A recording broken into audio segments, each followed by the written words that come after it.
मैंने पहले भी कई बार कहा है, आज फिर दोहरा रहा हूँ, मेरा ऐसा कोई उद्देश्य भी नहीं था।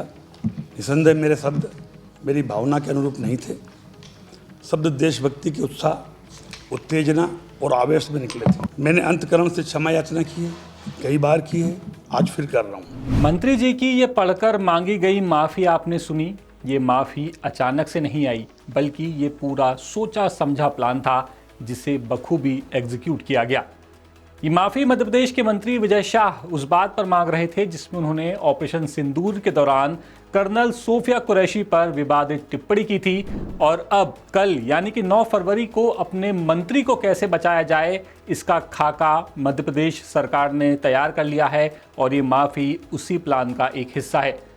कल मध्य प्रदेश सरकार सुप्रीम कोर्ट में मंत्री विजय शाह के मामले में पूरा जोर लगाने वाली है। खुद मुख्यमंत्री डॉक्टर मोहन यादव पिछले कुछ दिनों से इस मामले को केंद्रीय नेतृत्व के सामने रख चुके हैं, कई बार बात कर चुके हैं। अब तक मुख्यमंत्री, केंद्रीय गृह मंत्री अमित शाह, बीजेपी के राष्ट्रीय अध्यक्ष नितिन नवीन से लेकर के सॉलिसिटर जनरल तुषार मेहता से मुलाकात कर चुके हैं और मंत्री शाह को कैसे बचाया जाए इस पर मीटिंग हो चुकी है। सीएम के साथ प्रदेश अध्यक्ष हेमंत खंडेलवाल भी दिल्ली का दौरा कर चुके हैं। केंद्रीय नेतृत्व के कहने पर ही विजय शाह ने चौथी बार सार्वजनिक रूप से मीडिया के सामने ये माफ़ी मांगी। कर्नल सोफिया कुरैशी पर दिए गए बयान को लेकर मंत्री 4 बार माफ़ी मांग चुके हैं और अब सूत्रों के हवाले से ये दावा किया जा रहा है कि सरकार सुप्रीम कोर्ट में फिलहाल इस मामले को लेकर 2 हफ्ते का वक्त मांग सकती है। तब तक विजय शाह को इस मामले से निकालने का प्लान बना लिया जाएगा। मंत्री की चौथी बार मांगी गई माफ़ी इसी प्लान का एक हिस्सा रही है। अब जरा वो विवादित बयान सुनिए जो मंत्री ने कर्नल सोफिया कुरैशी पर दिया था। जिन्होंने हमारी बेटियों के सिंदूर उजाड़े थे, वही कटे पिटे लोगों को हमने उन्हीं की बहन भेज करके उनकी ऐसी की तैसी करवाई। एक बार मोदी जी के लिए जोरदार ताली बजाएं। उन्होंने कपड़े उतार उतार के हमारे हिंदुओं को मारा और मोदी जी ने उनकी बहन को उनकी ऐसी की तैसी करने हमारे जहाज से उनके घर।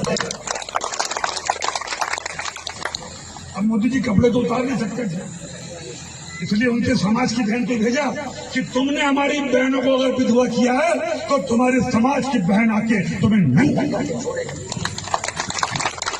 देश का सम्मान। मंत्री शाह के इस विवादित बयान पर सोमवार यानी कि 9 फरवरी को सुप्रीम कोर्ट अहम सुनवाई करने वाला है। ऐसा माना जा रहा है कि सुनवाई के दौरान मंत्री विजय शाह के खिलाफ अभियोजन की कार्रवाई किए जाने के प्रश्न पर सुप्रीम कोर्ट कोई फैसला ले सकती है। अब जरा जानिए कि अब तक इस मामले में हुआ क्या क्या। 11 मई 2025 को महू के रायकुंडा गांव में मंत्री ने ये बयान दिया। 13 मई 2025 को मंत्री ने माफी मांगी, बीजेपी संगठन ने उन्हें फटकार लगाई। 14 मई 2025 को हाईकोर्ट ने स्वतः संज्ञान लिया, एफआईआर के निर्देश दिए। 14 मई 2025 को एफआईआर के खिलाफ मंत्री सुप्रीम कोर्ट गए लेकिन सुनवाई नहीं हुई। 14 मई 2025 को इंदौर के मानपुर थाने में रात 11 बजे एफआईआर दर्ज हुई। 15 मई 2025 को हाईकोर्ट ने एफआईआर की भाषा पर नाराजगी जताई। 16 मई 2025 को हाईकोर्ट के आदेश पर सुप्रीम कोर्ट में इसे चुनौती दी गई और 17 मई 2025 को सुप्रीम कोर्ट में सुनवाई हुई। अगली तारीख मिली 19 मई। 19 मई 2025 को सुप्रीम कोर्ट ने मंत्री की माफी खारिज कर दी, एसआईटी गठन के आदेश दिए, डीजीपी ने एसआईटी बना दी। 28 मई 2025 को सुप्रीम कोर्ट में दूसरी सुनवाई हुई, स्टेटस रिपोर्ट मांगी गई, हाई कोर्ट को समानांतर सुनवाई न करने को कहा गया। मंत्री का बयान सेना के अफसर के खिलाफ होने के चलते ये मामला सुप्रीम कोर्ट पहुंचने के बाद अब राजनीतिक नहीं रहा है, बल्कि ये मामला संवैधानिक और कानूनी रूप भी ले चुका है। ऐसे में सरकार भी तनाव में है कि कहीं सुप्रीम कोर्ट मंत्री के खिलाफ कोई सख्त निर्णय ना कर दे। कल यानी कि सोमवार को सबकी नजरें सुप्रीम कोर्ट पर होंगी कि क्या वो मंत्री विजय शाह के खिलाफ अभियोजन की अनुमति देता है या नहीं।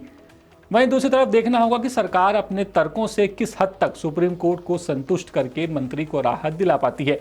दरअसल कोर्ट के इस फैसले का असर न सिर्फ मंत्री शाह के राजनीतिक भविष्य पर पड़ेगा, बल्कि मोहन यादव सरकार और बीजेपी की रणनीति पर भी इसका दूरगामी असर देखने को मिल सकता है। दूसरी तरफ विपक्ष भी मामले में पूरी तरह से तैयार है और विजय शाह के इस्तीफे से कम उसे कुछ भी मंजूर नहीं है।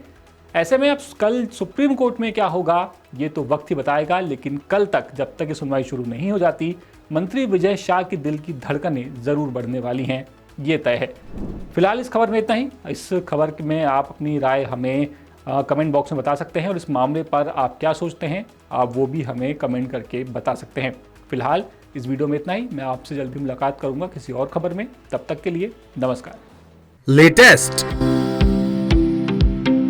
इन्वेस्टिगेटिव और इन डेप्थ खबरें देखने के लिए ज्वाइन कीजिए द सूत्र का व्हाट्सएप चैनल, सब्सक्राइब कीजिए यूट्यूब चैनल, लाइक कीजिए फेसबुक पेज और पढ़ते रहिए www.daसूत्र.com।